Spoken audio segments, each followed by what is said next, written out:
Oh, hold on. Welcome Wake to another up! exciting episode. Wake up!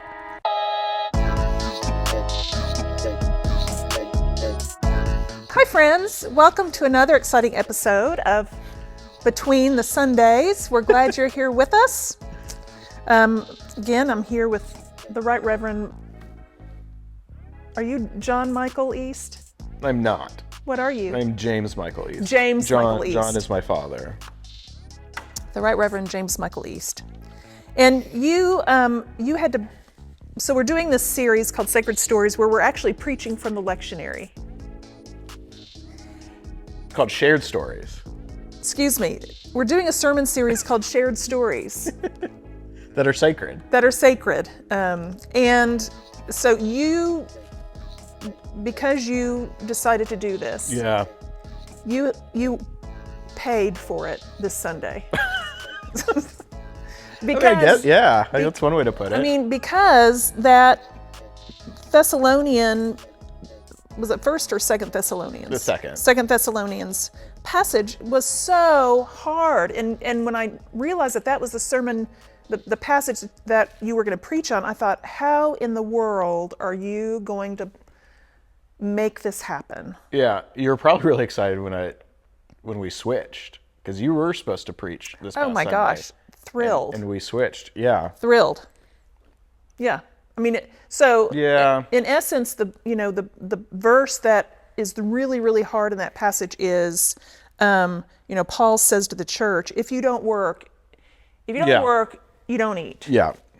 And he had to say that to them because that church was a mess and they weren't doing what they were called to do. So say a little more about kind of that church's, what were the issues in that church, do you think? Well, I mean, Thessaloniki, some actual New Testament scholar will correct me, I'm sure, in the comments. That was just kind of an oddball church for Paul. Paul had a very clear kind of formula on this is how we plant churches. We do this, and then we do this, and then we do this, and then I leave, and you all keep doing this.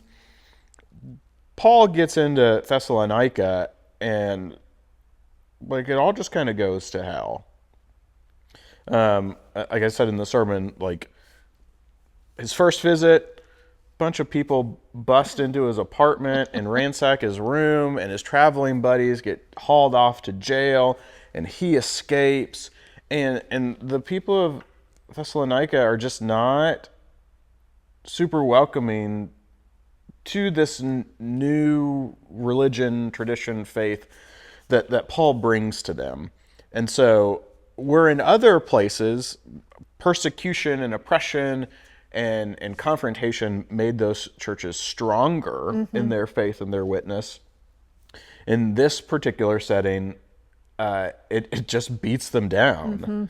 And they start to get suspicious of their neighbors and all the things that the pattern that all the other churches followed that worked out really well did not work out for them. So they kind of just sat on their hands and kind of gave up to some degree. Yeah. So Paul is writing out of quite a bit of frustration that his plan is not going to plan. So you quote, is it Rodney Stark? Yeah, I think that's right. Rodney Stark, who said that the early church didn't grow because it was powerful, wealthy, or well-connected. It grew because it was effective. It was effective. So say a little more about what that effectiveness looks like in the context of the church. Yeah, I think it's a really interesting kind of compare and contrast of the early church and the modern church. The American Western church has succeeded because it has gained influence and power and wealth and kind of all of these things that the early church did not have. What the early church had, however, was a gospel message that they lived out, that was witnessed and implemented in the communities in which they live. That's not to say that we don't have that now, but in a really unique way, that early church, when they talked about hope, they lived that hope out. When they talked about feeding the hungry, they went out and they fed the hungry, and they made a difference in the people around them. And those people saw that difference in their lives and said, what is different about them and me? And they connected these things with a faith in Christ and the way these people were living. Yeah. And so I think that's what, when Stark says, the church was effective, that's what he's talking about, is the faith made a real difference in the lives of people. Yeah, and so the Thessalonians apparently were not doing that. Yeah. And I'm wondering, to the extent that we don't always do that, what do you think? Why do we not always get on the gospel train? Well, we don't have to. Right? Like, to some degree, and this is probably like super blasphemous, we don't need it. We have, in comparison to the rest of the world, right? We have wealth. We have upward mobility. We have political capital and power. So that can actually get you pretty far. Whereas in the early church, they did not have those things. And so what they did have was even more powerful, effective. So I think it's easy for us to kind of sit back, rest on our laurels, rest on the things we do have, and not have to lean into that faith and trust so much. It's why, in the kind of the African American spiritual tradition, that's why faith is so important, is because in those early days of slavery, what they had was a faith in Christ that held them together in just excruciating circumstances. Yeah. Okay, and so, I mean, is it that, for us American Christians who, and let's say Presbyterians in general, who are, I would say majority white, middle to upper middle class, those things that, the issues that Jesus saw as being the issues that we're to address as Jesus did in his time, and that Paul calls the church to, we don't see them so much. I mean, they're not at our doorstep. I think, right, like they were in the early church days. Yeah, or it's someone else's responsibility. Yeah. And I think the Thessalonians were really struggling with this too. They had this expectation, this new theology that they began to share within themselves, that like the end of the world was coming very, very soon. Like a matter of weeks, months, days, maybe a year. And so why put in all this effort to feed the hungry, clothe the naked, serve the poor, when Jesus is just going to show up in a couple of days and just like wave the magic wand and take care of it? And so that's why they're kind of sitting on their hands. I think in the same way, like a lot of us expect that there are nonprofits who will take care of poor people. And there are government agencies that will provide food to those who are hungry. Yeah. And so, we don't have to do a whole lot of that, because that's somebody else's department. Right. And I think in a lot of ways we have outsourced the gospel to other people. Man. And I think that's where the church has really lost its footing. Yeah. Boy, that's a strong statement. It would have been really good to have that in a sermon. I was going to say that would have been really good on Sunday. The best thoughts always come after the sermon is over. But I mean, so the strongest statement I think in your sermon is kind of a paraphrase of what Paul said. One of the strong phrases. If you aren't going to do the work of the church, don't bother eating at our table. Yeah, don't eat at our table. That's strong language. Yeah. And can be really off-putting. Yeah, that's one of our people came up to me after worship on Sunday and they said, the more we read Paul, the more I don't like him. And I said, that's really funny. The more I read Paul, the more I love him. He doesn't mince words. No. he has a really clear vision of what the church ought to be in the world. And if you're not on board with it, that's fine. But don't eat at our table. Yeah. Yeah. I mean, Paul really ascribed the notion that the church is not a social club. No. It's a group that is doing good in the world wherever Right. they can. Well, because in Paul's day, like Paul, they already had those things. Like if you want to be part of a social club, Yeah. Roman culture was all about social clubs. You had endless opportunities to do those types of things. Yeah. If you want to change the world, you come hang out with us.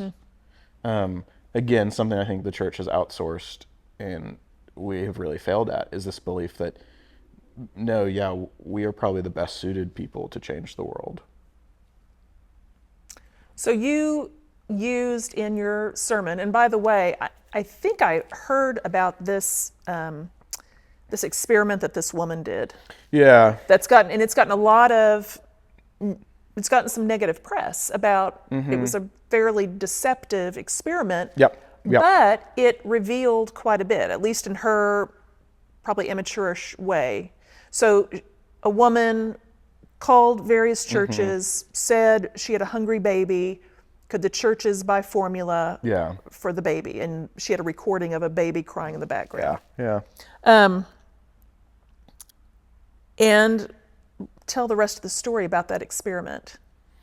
Well, I think out of the 43 faith communities she called, like nine of them said yes. The rest of them said no. The majority of the communities that said no were Christian congregations. And I have a lot of mixed feelings about that experiment. Yeah. Because sometimes churches like have really good reasons to say no. And so I'm still a little uneasy with that. I mean, they called one of our flagship congregations, one of the kind of the wealthiest churches in our denomination, and they got turned down. And the comments just blasted this church. Yeah. What they also don't know is that this church also runs like a really impactful, powerful homeless ministry in one of the largest cities in the nation. So there are two sides to Right. every story, but it encourages us to, like, yeah, let's do the work.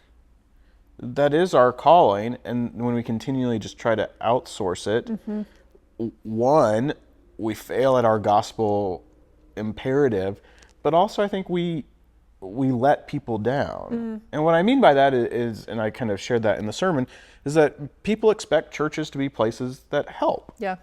And so when they hear what we can't, it is a total reorienting of that narrative. And it plays into this larger narrative of churches are just in it for money, wealth, and power. Right. And not actually this changing the world business they say they're in. I think this is a double-edged sword because as the government cuts social programs Yeah.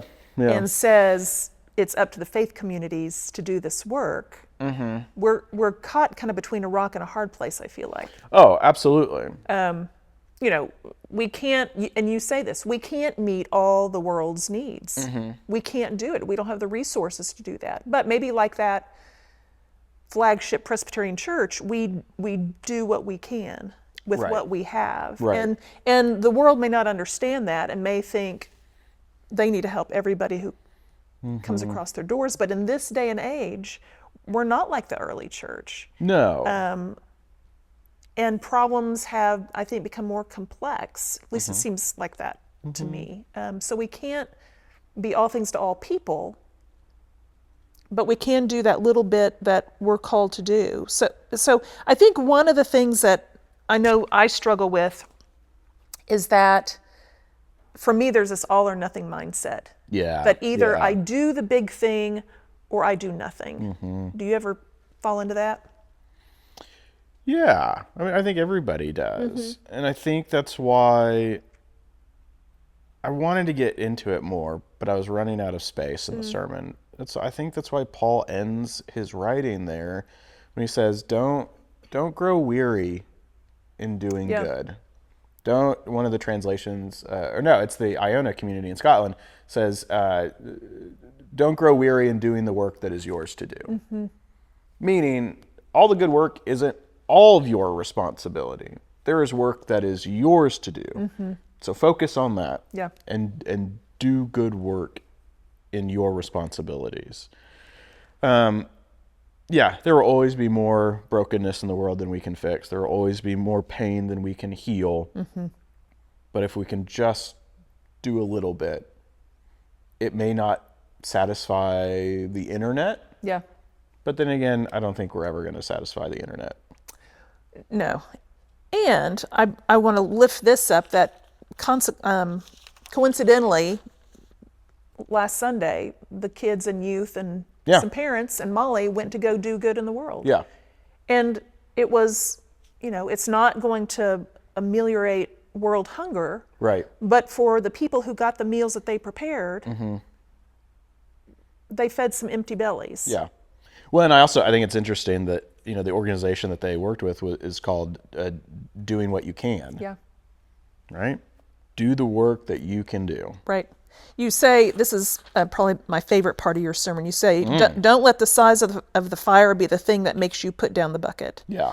Don't let suspicion turn compassion into calculation. Do not grow weary in doing what is right, because every act of generosity pushes back the darkness. Every small shred of mercy is another glimmer of hope. Yeah. That's lovely. Yeah. And I think it's true.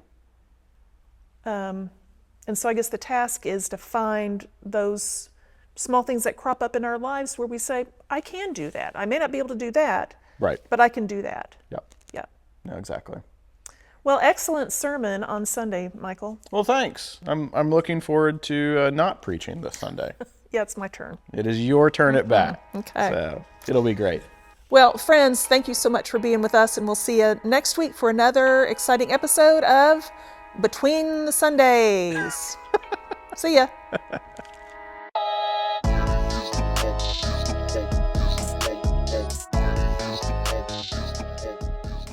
Yeah, maybe we never touch the lectionary ever again.